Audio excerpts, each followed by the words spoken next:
서로 복되고 좋은 아침입니다. 오늘은 저희가 민수기 14장 39절에서 45절에 있는 말씀을 함께 나누도록 하겠습니다. 39절 말씀에 모세가 이 말로 이스라엘 모든 작손에게 알림해 라고 성경에서 어, 증언하고 있습니다. 모세가 이 말로 알렸다는 내용은 무엇입니까? 바로 어제 우리가 함께 묵상했던 그 본문 내용, 하나님께서 심판하시겠다는 그 내용 말입니다. 어, 1세대는 가나안에 들어갈 수가 없고, 2세대 또한 바로 이 40년의 광야 생활을 해야 된다는 하나님의 심판 선언. 이 선언 때문에 모두가 크게 비통해하고 슬퍼하는 그런 내용이 성경에 나오고 있습니다. 그들은 번번이 하나님 앞에서 대적하고 원망하고 또 슬퍼합니다. 이제는 어, 하나님께서 뭘 원하시는지 알 법도 됐는데 여전히 잘못된 행동을 취합니다. 아침에 일찍 일어나서 산꼭대기로 올라갑니다. 그리고 하나님 앞에서 우리가 여기 있습니다. 라고 하나님 앞에 탄원을 합니다.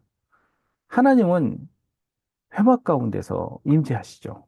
그런데 이제 그들은 산지로 올라가고 있습니다. 그들이 머물러 있는 가데스 광야가 높은 지대에 속해 있지만 그들은 또 다른 가나안이 잘 보이는 지역으로 올라갔던 것 같습니다. 그리고 하는 말을 한번 들어보십시오.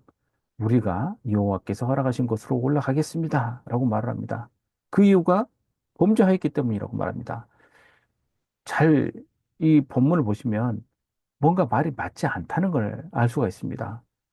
하나님께서 허락하신 곳으로 올라가겠다라는 이 말은 실상 12정탐꾼이 다녀온 뒤에 하나님 앞에서 해야 했던 응답이었죠. 그런데 이제는 하나님께서 이것을 거절하지 않으셨습니까? 왜 거절하십니까? 그들이 거절했기 때문에 그렇죠. 이제 범죄하였기 때문에 하나님의 말씀 거절하였기 때문에 이제 다시 하나님 처음에 말씀하신 것처럼 해보겠다는 것인데 이것은 어떻게 보면은 그 하나님께서 원하시는 정답이라 할 수가 없겠죠. 하나님께서 원하시는 정답은 무엇입니까? 이제 내일 다시 광야로 돌아서 내려가라는 것입니다. 광야 생활을 시작하라는 것이 하나님께서 원하시는 이제 이스라엘 백성들에게 말씀하신 그 명령이죠. 그런데 하나님의 명령을 듣겠다고 하면서 역으로 이제는 해서는 안 될 행동들을 하려고 하는 것입니다. 참 개구리 심보라고 할 수 있겠습니다. 우리 또한 그럴 때가 너무 많지 않습니까? 해야 될 때 하지 않고 하지 말아야 될 때 하려고 하는 거 말입니다. 기회가 있을 때 그 기회를 잡지 못하고 꼭 지난 다음에 그 기회를 달라고 호소하는 그런 경우 말입니다.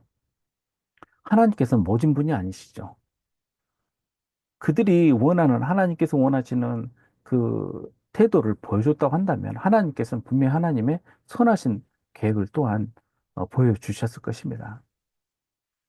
그들은 그렇게 하지 아니하였고 자신들이 원하는 것을 하나님의 뜻으로 포장하는 그런 범죄까지 저지르고 있습니다. 오늘날에도 이러한 무모한 일이 얼마나 많습니까?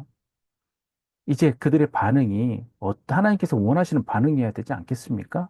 그러나 그들은 그렇게 하지 않고 자신들이 원하는 것을 하나님의 뜻으로 포장해서 또다시 억지를 부리고 있습니다. 모세가 이르되 어찌하여 여호와의 명령을 범하느냐고 분명하게 지적을 하죠. 이것은 하나님의 명령을 지키는 것이 아니라 오히려 거스르는 거라고 말씀하고 있지 않습니까? 결국은 어떻게 됩니까? 이 일은 형통하게 될 일이 아니죠. 형통해서는 안 되는 것이죠. 여호와께서 너희 중에 계시지 아니하니 올라가지 말라라고 말합니다. 이 일이 형통하지 못할 것이다. 그리고 패할까 하노라. 이 두 말들이 사실 좀 비슷합니다. 형통하지 못한다라는 히브리어 말은 어, 돌진하지 못할 것이다. 돌파하지 못할 것이다. 이루지 못할 것이라는 뜻이죠. 패할까 하노라라는 것은 어, 찌르다라는 것이에요. 근데 찌르지 못한다라는 것이죠. 그것은 그 승리하지 못한다는 뜻 아닙니까? 모세는 이들의 무모한 행동을 명확하게 질책합니다. 그리고 이런 행동은 하나님의 명령을 어기는 것이라고 분명하게 단언합니다. 그런데 그들은 오기를 부립니다. 이제 아말렉과 가나안 사람들이 나타나서 그 칼에 망할 것이라고까지 이야기를 하죠. 아말렉 사람들은 유목민으로 광야 지역을 활보했던 사람들이죠. 가나안 사람들은 그 산지에 머무는 원주민들 아닙니까? 그 지역을 아주 잘 알고 있는 이 사람들, 하나님께서 함께 하시지 않으면 이스라엘은 승리할 수가 없습니다. 그들이 그래도 산꼭대기로 올라갑니다. 끝까지 하나님의 말씀을 어기죠. 여호와의 언약궤와 모세는 진영을 떠나지 아니하였다라고 말씀하고 있습니다. 성도 여러분, 우리는 어떻습니까? 하나님께서 말씀하신 그 말씀이면 다 된다고 하지만 그 말씀이 정확하게 언제 어떻게 적용돼야 될지에 대해서 구체적으로 우리는 하나님 앞에서 묻지 않고 따지지도 않고 우리는 우리의 뜻에 맞추어서 그 말씀을 끌어다 쓸 때가 번번이 있습니다. 이것은 믿음이 아니죠. 아말렉과 산간 지역에 거주하는 가나안들이 내려와서 그들을 무찌릅니다. 이스라엘 백성은 패배해서 호르마까지 쫓겨나게 됩니다. 호르마는 이스라엘 최남단 지역에서 산지로 올라가는, 광야에서 산지로 올라가는 그 지역에 있는 곳입니다. 최남단까지 쫓겨나고요. 호르마란 이름도 이때 붙여지게 됐는데 이 호르마는 철저한 파멸이라는 뜻입니다.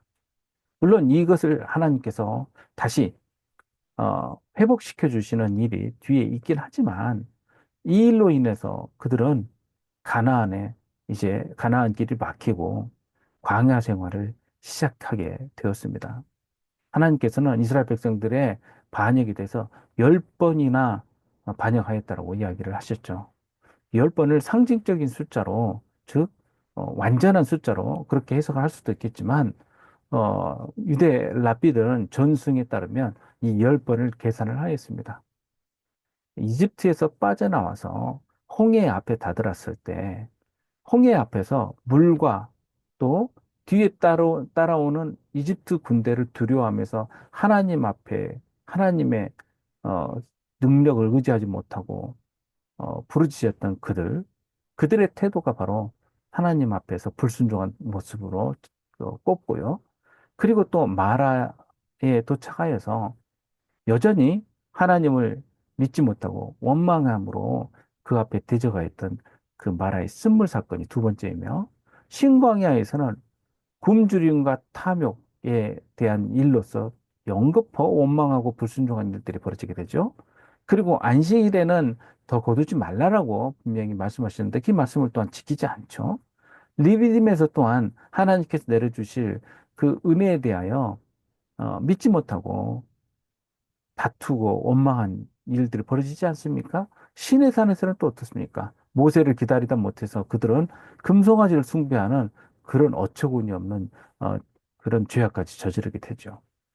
이제 신의 산에서 충분히 하나님 앞에서 율법으로 훈련 받았는데도 불구하고 첫 출발 때부터 원망으로 시작하는 곳이 바로 다베라 아닙니까? 그리고 하나님 앞에서 탐욕으로 쓰러져 갔던 곳은 기브롯 핫다와 탐욕의 무덤이 된 바로 그 자리. 그것까지가 9번의 불순종이라고 계산을 합니다. 그리고 이제 10번째, 가데스에서 일어난 정탐보고, 불순종에 대한 가장 대표적인 모습이죠. 이런 10번의 시험, 10번의, 어, 그 반역은 10번의 징벌과 꾸짖음을 불러오게 되지 않습니까? 이 모습은 마치 바로와 이집트 사람들이 하나님 앞에서 저항했던 모습과 그는 완고함에 대한 모습에 비교할 수가 있을 것 같습니다. 그래서 이 패역한 백성을 향해서 10번이나 나를 시험했다라고 하나님께서는 말씀하시고 그런 배역 때문에 이집트 사람들이 당했던 징벌처럼 그들 또한 징벌을 받아야 된다라는 그런 내용이 바탕에 깔려 있는 것 같습니다. 우리 개혁교회에서는 천주교처럼 고해성사 같은 것이 없습니다. 뭐 사제가 대신 죄를 용서해주고 또 그 고백을 받고 이런 게 없죠. 그러다 보니까 철저히 개인적으로 하나님 앞에 회개로 나가다 보니까 회개를 너무 가볍게 여기거나 아니면 회개를 너무 거리를 두거나 하는 것 같습니다. 예배 시간에 공동체가 함께 회개하고 고백하는 시간, 그런 시간들을 통해서 회개의 의미가 무엇인지 하나님 앞에서 항상 되새기고 또 잊지 않는 것이 중요하다는 생각을 갖게 됩니다. 죄가 하나님의 뜻에 불순종하는 것이라고 한다면 회개는 비록 당장 내게 보이는 이익이 없다 하더라도 하나님의 뜻에 전적으로 순종하는 것으로 바로 이루어지는 것이라고 생각됩니다. 이스라엘 백성에게 말씀하신 하나님의 뜻은 가나안으로 다시 돌진에 가라는 뜻이 아닙니다. 이제 광야로 들어가라는 것이죠. 광야로 들어가는 것은 매우 아프고 또 두려운 일이겠죠. 그러나 이 역시 하나님이 함께 하신다는, 동행하신다는 것을 깨닫는다면 광야는 그 자리가 하나님과 동행함으로써 가나안이 되는 역사가 일어나는 장소가 되지 않겠습니까? 그런데 우리는 여전히 무모하게도 내가 믿고 싶은 대로 또 그러한 억지스러운 일에다 하나님의 뜻을 갖다 붙이는 그러한 잘못된 확신을 신앙으로, 믿음으로 그렇게 억지를 부릴 때가 있습니다. 믿기만 하면 다 된다는 식의 무모한 말입니다. 이러한, 어, 그, 잘못된 확신, 그리고 이러한 잘못된 믿음이 우리 개혁교회를 사이로부터 지탄받게 만드는 그런 대표적인 그런 천박한 모습으로 드러나게 되지 않았습니까? 성도는 믿음과 무모함 혼동해서는 안 됩니다. 무모함은 자기 자신으로부터 비롯되지만 참된 믿음은 하나님으로부터 온다는 것을 우리는 잊지 말아야 될 것입니다. 가나안 입성을 목전에 두고 있는 이스라엘 백성들에게 하나님께서 요구하신 절대적인 조건은 오직 순종이었습니다. 성경 어, 전반에 걸쳐서 강조하고 있는 어, 하나님의 요구가 바로 순종이죠.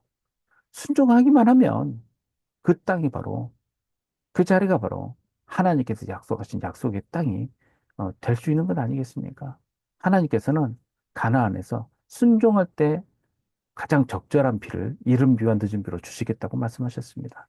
그리고 풍성한 열매를 거둘 것이라고 약속하셨죠. 하지만 불순종하면 그 땅이 저주받는 땅으로 돌변한다고 말씀하지 않으셨나요? 우리는 항상 적과 꿀이 흐르는 땅을 우리가 생각하고 기대하는 자리로 바꾸어 버릴 때가 많습니다. 하나님과 동행하는 곳, 하나님께 순종하는 모습.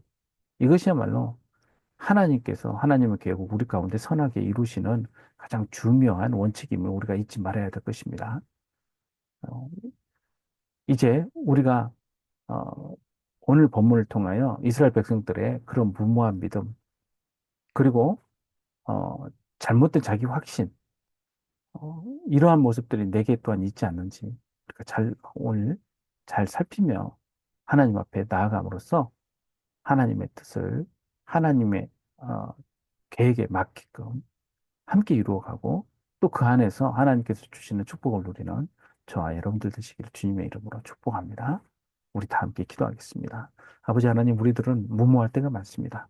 우리들이 생각하고 우리들이 계획하고 그 계획 가운데 하나님의 뜻을 억지로 붙이면서 나갈 때가 많습니다. 그리고 이것이 마치 신앙인 것처럼 우길 때가 얼마나 많았는지 이 시간 고백합니다. 주님, 우리가 순종함으로써 하나님과 동행하고 하나님의 나라를 함께 이루어가는 저희들 될 수 있게 주님 저희를 붙잡아 주시옵소서.